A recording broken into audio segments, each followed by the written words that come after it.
Diğer göle geldim. Kaldığım göle burası. Çadır ufak ufak. Burada kar tabakası ve bir göl var.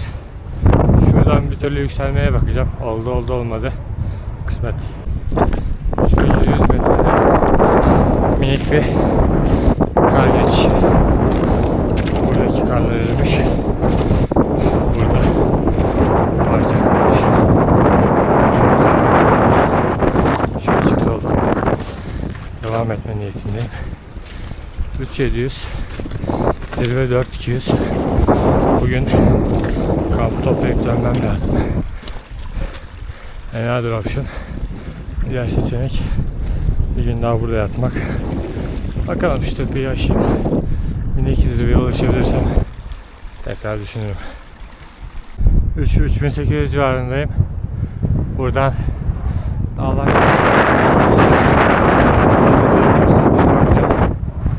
Şurası da çok güzel bir yüzey. Öylesine bir 180 derece fazla pik tepe noktalarının arasında bir yerdeyim. Çok tatlı. 100 metredeyim. Böyle bir şey karşıma çıktı. İlk tepe bu. Aşağıdan gördüğümüz minik tepe. Şu da arkadaki zirve. Arkadaki zirveye sağdan kardan kaçabilirsin. Ama şu ilk kar kütlesinden sonra ara yerler var. Eğer oralar tutamaçlıysa, ayağın girebileceği yerlerse çıkılabilir ama biraz riskli. Zaman faktörü önemli. Bakacağız. Burası da buz yüzeyi. Glasyer denilemez ama sağlam bir kar kütlesi var. Belki şu glasyer olabilir. Haritada bir şeyler gözüküyor. Aşağıda kaldı bizim çadır. Orada. Bakalım, biraz daha deneyelim. Tepenin başındayım. Biraz asfalt kaydı. Şöyle yukarı bir türlü çıkacağız. Ondan sonra da sırttan yürüyüp obaya bağlanmak lazım, baba zirveye. Bakalım, şuradan bir deneyelim. Sanırım aşağıdan gözüken minik zirveye ulaştım. 3900 civarındayım. Burası ya da şurası glasyer. Şurada da artık rüzgar mı, sıcaklık mı bir şeyin ölçüm cihazı var. Sürekli kontrol ediliyor. Aşağıda da zaten dün Japon bilim adamlarını görmüştünüz. Şurası 4200. Burası 3900. 300 metre. 1,5 saat civarı bir şey gösteriyor. Çıkılabilir. Buraya geldik. O üstteki kar tabakasına kadar, şu kar tabakasına kadar temiz gözüküyor. Eğimi anlamak zor. Baton ihtiyacını buradan kestiremiyorum. Baton ihtiyacı olabilir. Çarşak ne kadar sağlamdır, ne kadar tutuyordur bilemem. Belki dibine gidince anlarım. Şu an için vakit iyi gibi görünüyor, 11.30. Eğer dinlenmeden gidilebilirse geri dönüş bile düşünülebilir. Ama yolda beklenmedik bir şey olur, fazla zaman harcanırsa büyük olasılıkla bu geceyi de burada geçirmek durumunda kalırım. 2'den sonra yukarılarda olmayı sevmiyorum. 2 saat var. Bakalım. Geldi. 4000'lerde sanki doğal tuvalet gibi bir yer buldum. Temizlenmesi de kolay olur. 4000'den sonra 4200 zirvesi orada. Bakalım, ben acilen şuraya 4000'e bir kakamı yapayım da ondan sonrası kısmet. Son bu zirve düzlüğü var. Yaklaşık 250 metre yükselmeli. Yine taşlar var ama biraz küçülüyor gibi görebildiğim kadarıyla. Yavaş yavaş zikzaklı bir şekilde çıkılabilir diye düşünüyorum. En azından şuralarda bir yerde tekrar bir kar mekanizmamı gözden geçirebilirim. Burası glasyere iniyor. Burasını merak ediyorum, acaba yazın açılıyor mu? Yazın dediğim bir ay sonra. Çünkü şuradan açılmalar, delinmeler başlamış. Burası da güzel bir vadi bence. 4000 civarında. Hoş. Şu an 4000'deyim. Manzara efsane. Yani kısmetime bulut yok. Yani var ama bu civarda yok. 4000, 4200, 4500 civarındalar. Çok büyük olasılıkla 1-2 saate şu seviyelere inebilirler. O yüzden ben biraz seri işi tutup bir önce bitireyim. 4050 metre civarındayım. Burada irtifa hissettiriyor. Şöyle bir yol var. Burada dikleştiğini hissedebiliyorum. Çok fazla tutamaç, kaya tutamacı falan yok yani. Ayağınızın altındakiler sabit değil. Elemanlar zirvede. Benim de bir 180 metre irtifa almam lazım. 600-700 metre falan da herhalde. Saat 1'e geliyor. İkilezi, Engesi ve doğmak istiyorum. Çok durmamam lazım. İrtifa da hissettiriyor. Yavaş yavaş suyumu içeyim. Çünkü su içmezsem bir şekilde etkileyecek biliyorum. Su zamanı. 4150 metre. Etraf böyle. Zirveye bir dikeyde 50 metrem kaldı. 3 ya da 4 kişi iniş yapıyor. Onları şu köşede bir yerde karşılayabilirsem benim için de onlar için de iyi olacak. Bulutlar geliyor. Bir saatim var bence. Bir saat içinde drone kaldırabilirsem drone kaldırayım. Şu an hava güzel. Ama bir saat sonra değişecek. 4150'de Merhaba. Kırgız kardeşleri gördük. Yarısı burada. Bizim de bir 50 metre falan kaldı. Görüşeceğiz. Minik Tepecik 4200 ve RKSM zirvesi. 50 adım falan var. Güzel bir manzara var. Bulutlanma yoğunlaşıyor. Son bir saat. 4217 BKSM something like this. Ona benzer bir şeyin zirvesine geldik. Manzara böyle. Bayağı tatlı. Buradan diğer dağları görebiliyoruz. Alaarça Bey oradan bir yerden.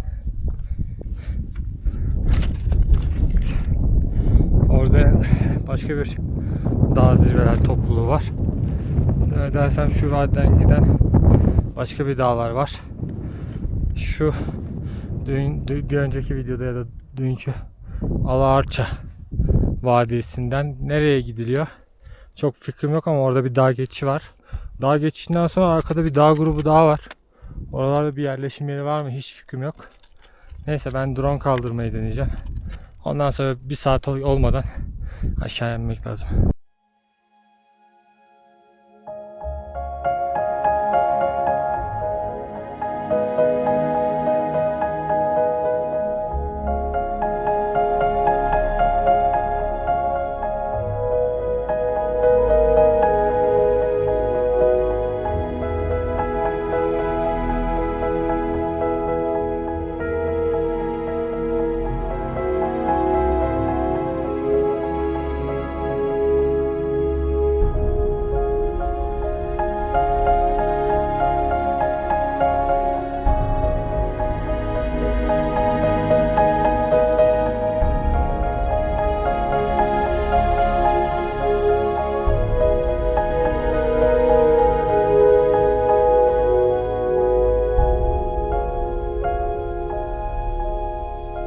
Zirveden inişe başladım.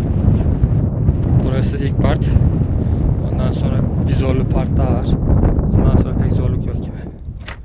Zorlu kayalıkları geçtim. Şimdi şu part var. Orayı da geçersem pek bir zorluk yok. Zorlu kısmın çok büyük az kısmı kaldı. Şu kısım zaten en zorluydu. Burada şuradan sonra eğim tatlılaşıyor. Devam. 2 tane Şahin ya da Kartal büyük bir şeyler uçuşuyor. Aşağıda Kırgız kardeşler var. Onlara yakın uçtular. Şimdi uçmaya devam ediyorlar. Bunlar koku alıyor mu bilmiyorum ama net gördükleri konusunda eminim. Bence onlardan koku aldılar. Yakınlara bir yere konacak konmadı. Çok yakın uçtu. Bence kokluyorlar. Zorlu kısım bitti. Artık çok zorlayan bir şey yok. 3000 sınırlarındayızdır, bakmadım. Ama şu Kırgız kardeşler bayağı yavaşladı. Özellikle arka iki bayağı zorlanıyor. Olmadı çantalarını almayı teklif edeceğim. Belki yardımı dokunur. Ya da bir sakatlıkları olabilir. Çünkü normal değil yani. Çok erken yakaladık. Kontrol edeceğim. Kız kardeşlerim zor olsa da gidiyorlar. Arkadaşlar orada. Şu görünen beyaz gibi, bayrak gibi bir şeyden sonra aşağı ineceğiz. Nereye gideceğiz? Göle gideceğiz. Şu tepeden aşağı doğru ineceğiz ama belki direkt geldiğim yolu kullanmadan bir iniş yolu bulabilirim. Kaldığım çadır orada. Bakacağız. Yol ayrımı var. Biz gelirken şuradan, şu minik tepenin etrafından doğru geldik. Ama şuradan inilebilir diye düşünüyorum. Çünkü gelirken buradan çıkılabilir diye düşünmüştüm. Yani birazcık heyecanlı olur ama bence inilir. Ne kazancımız olur? Birazcık işte şöyle bir 3-4-5 çizsek işte %20'ye yakın belki bir kazancım olur. Şu rotanın başında bir bakacağım. Olmadı orada inerim. Göle ulaşmak için şu yol yerine bu zorlu yolu seçtim. Bayağı dik. Zorluyor biraz. İnşallah ineceğim.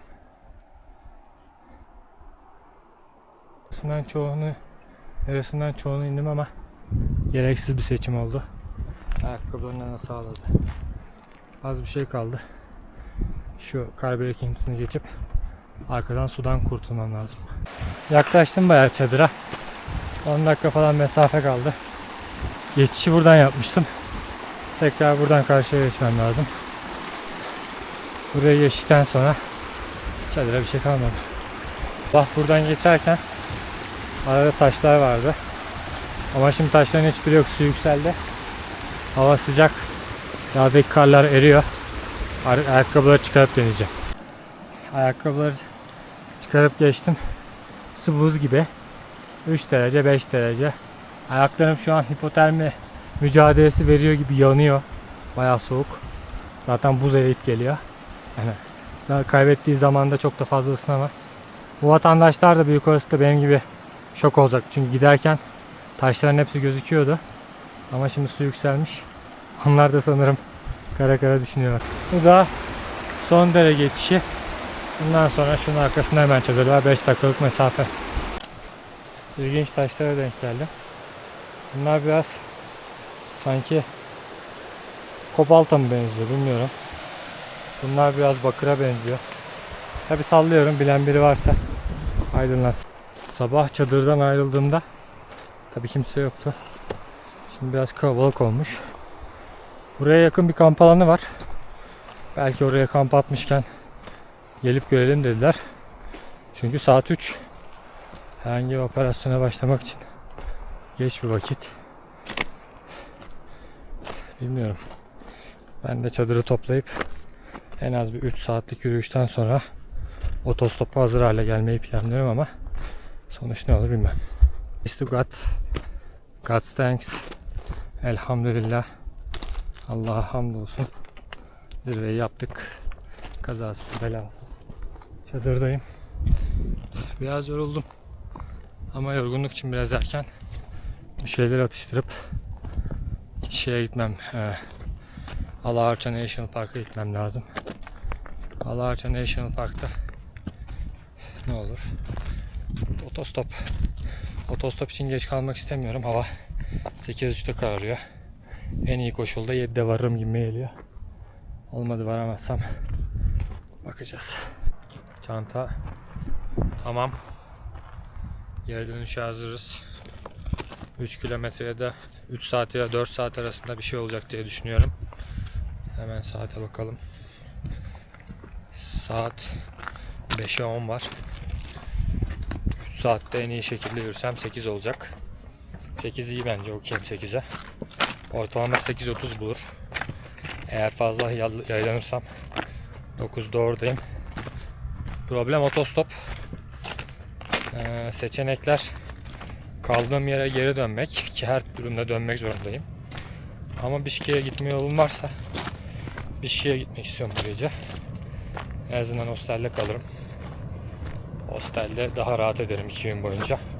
İkinci gün erkenden seyahat etme şansım olur. Bakacağız. Kısmet.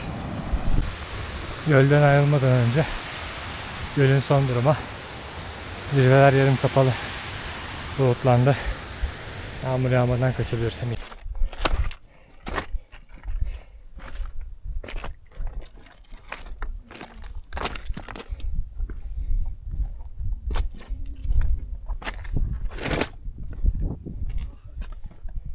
Selamünaleyküm Kırgız kardeşim. Selam. Nasılsın, iyisin?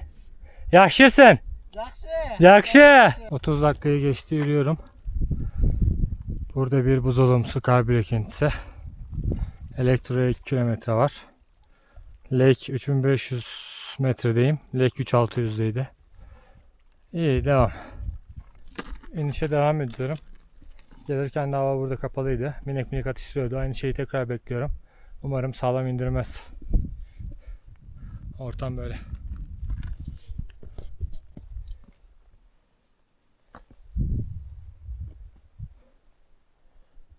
Bir daha ineceğim.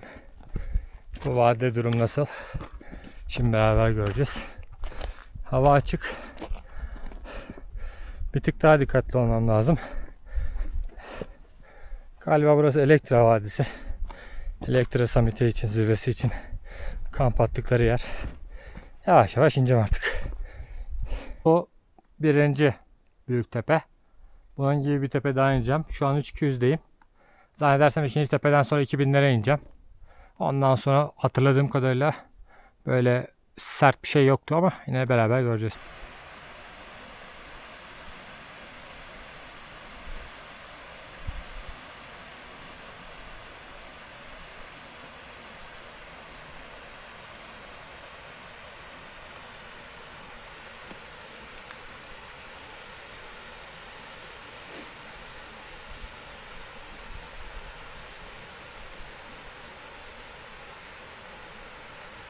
Sonuçta gelmek üzereyim.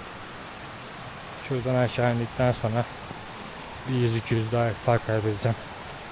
Ondan sonra daha düz yollar var. Hava kararmak üzere. Tamam. Aşıta geldim. Atlar burada. Dün daha yukarıdaydı bunlar. İndirmişler. Hem burada hem burada. Kırgız arkadaşlar da yürüyorlar. 4 kişiler. Yakından belki daha iyi görebiliriz.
Uzaktan kestiremedim ama ceylan gibi bir şey bunlar. Geyik mi, ceylan mı?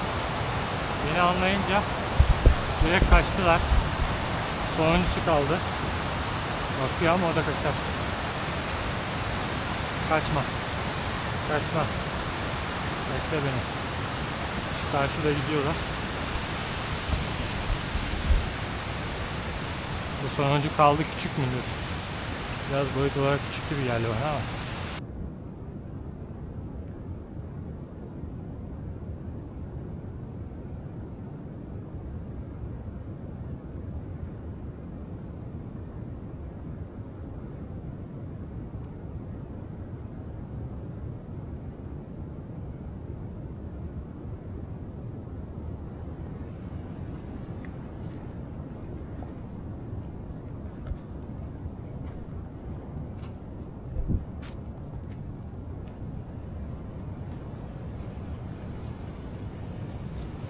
Dağ keçisi galiba.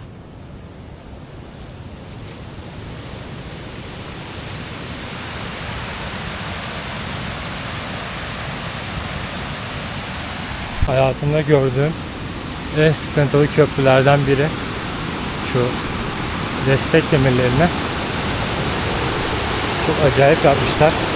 Aşağıdan yukarı şeklinde. Korkuyorum buradan yukarı.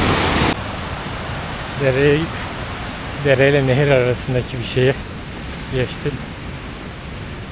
Son vadi herhalde. Minik bir iniş vardı buralarda. Ondan sonra orman içine sokuyor.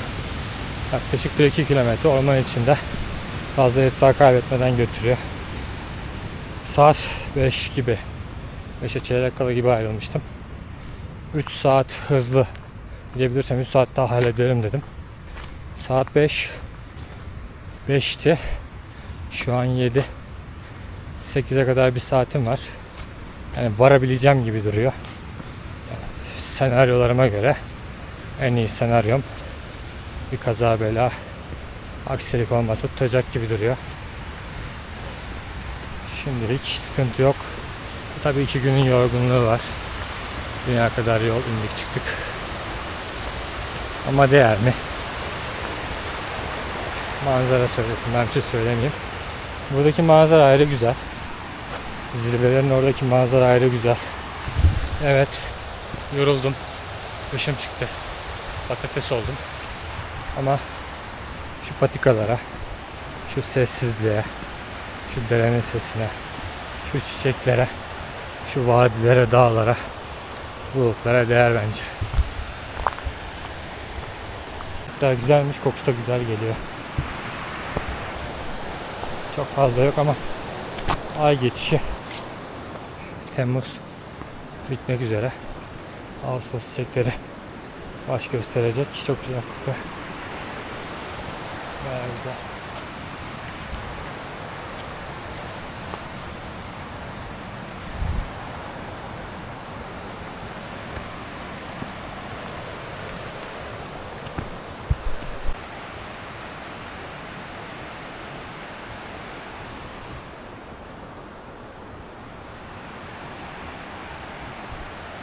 $2.600-$2.500 indim. Bitki örtüsü nasıl değişti? Renklendi, çiçeklendi, yeşillendi. Ortam şenlendi.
2500 metre civarındayım.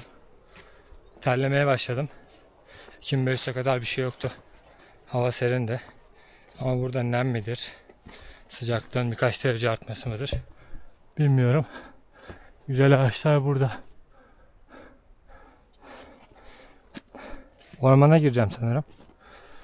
Buradan otoparka kadar 2,5 kilometre orman diye yanlış hatırlamıyorsam. Yordu. Daha otostop aşaması var. Güzel ağaçlar orada. Orada tekrar görüşürüz. Güzel ağaçların oradan ormana gireceğim. Kırgız kardeşleri de görüyorum. Herhalde onlardır. Gidiş yolundalar. Bakalım yetişebilecek miyim? 2 kilometre bir şey kaldı. Onlar da bayağı yorgun görünüyorlar. Ben bir şey anlamadım. Eğer onlar günübirlik bir tur yaptılarsa inanılmaz yorucu bir şey. 2.1'den 4.2'ye çıktılar. Yani 2.1 2100 metre 2.1 kilometre dikeyde yükseldiler.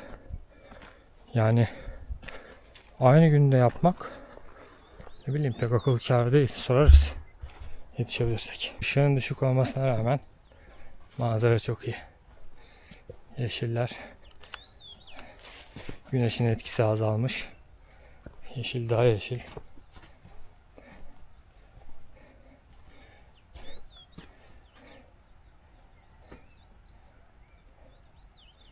Hem fotoğraf çekiyorum. Hem video çekiyorum. Tepe takla düşmezsek iyi. Susamam iyice arttı. Dişimi sıkıyorum ama biraz daha diye. Bakalım.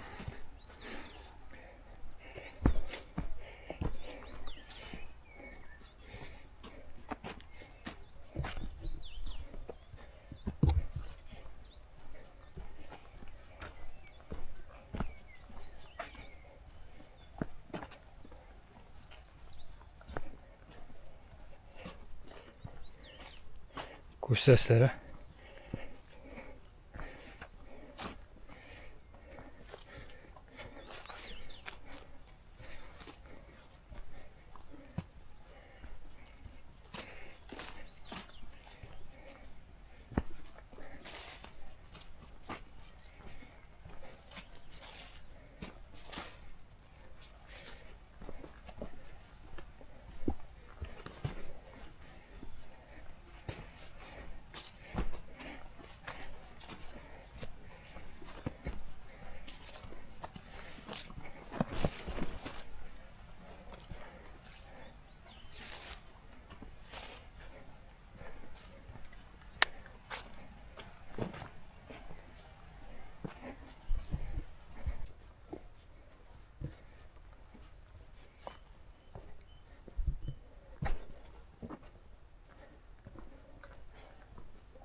Herhalde bunlar aşk ağaçları.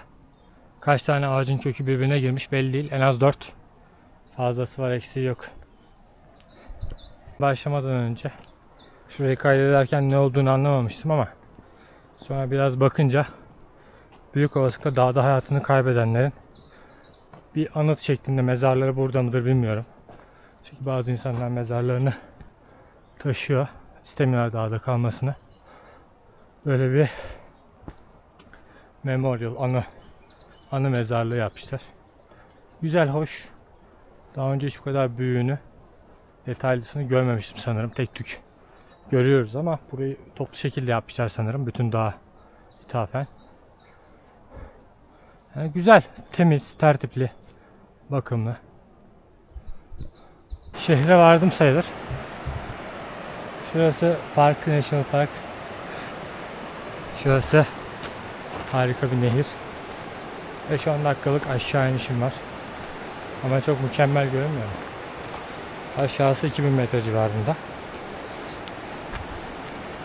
Çok muhteşem görünüyor. Akşam vakti ışık ışıkta ayrı bir hoş. Şuradaki otoparka gideceğim. Burada bir yaşam alanı var. Otele mi ait, piknik alanı mı bilmiyorum ama güzel.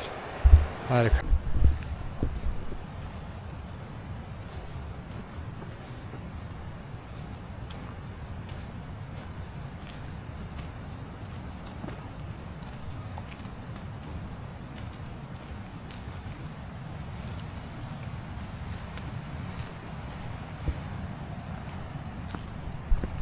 Otoparka yakın bir yere çadır atmışlar. Büyük olasılıkla hafta sonunu burada geçirdiler. Otoparka bayağı yakın, 5 dakika yürüme mesafesi ama tamamıyla doğanın içindesiniz. Her yer yemyeşil. İnsanlar güzel vakit geçirme peşinde. Kırgızistan bu konuda bence çok iyi. Burada da ablalar ne yapıyor? Benim 4200'lük LKSM maceram. Otoparka geldim. Sonlandı. Yani rotanın başlangıcını bile görüyorsunuz. Şurası otopark. Burası doğanın kalbi. Kırgızistan. Ama başladı. Hitchhiking. Otostop mücadelesi. En son güneşin altında 15 dakika beklemiştik. Şimdi bilmiyorum ne kadar bekleriz. Hafta sonu buralar yoğun. Hava kararmasına yarım saat var. Bence de en iyi vakit. Size tekrar gittiğim yolu göstereyim. Şu vadinin arasından hop şu ağaçların yanından güzel bir macera. Sağ olsun Kırgız abimiz bizi aldı. Hiç olmazsa mekana kadar atacak. Benim planda hemen çantaları toplayıp çağırabilirsem bir taksi bulabilirsem direkt Bişkek'e gitmek. Burada zaman kaybetmek istemiyorum. En azından Bişkek'te yatarım, 2 gün boyunca rahat olurum. Bakalım, deneyeceğiz. Milli park sınırları içerisinde bu alana herhangi bir şekilde taksi giremiyor. Ben de 100 metre mesafeyi yürümek durumunda kaldım. Burada taksiyi bekleyeceğim. Buraya gelmesi bile bir tık sıkıntı. Şu yol falan biraz sıkıntılı. Bakayım, bekleyeceğim. Olmadı belki iletişime geçer.